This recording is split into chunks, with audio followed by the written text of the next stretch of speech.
পৃথিবীটা বড় কঠিন। এখানে তুমি মাটির মতো বেঁচে থাকতে চাইলেও ব্যর্থ হবে।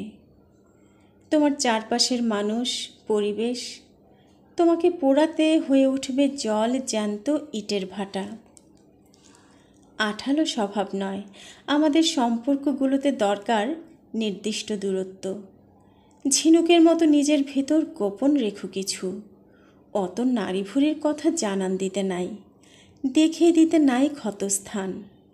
ওতে বড্ড সর্বনাশ হয়ে যায়। তুমি যেটাকে প্রায়োরিটি ভাবো, পৃথিবী ওটাকে বোকামি ভাবে। তুমি যেটা ভাবো বিশ্বস্ততা, মানুষ সেটাকে ভাবে আঘাত করার ধারালো খঞ্জর। সুযোগ পেলেই ওরা ওই খঞ্জর গুঁজে দেবে তোমার সেই ক্ষতের মাঝে, যেই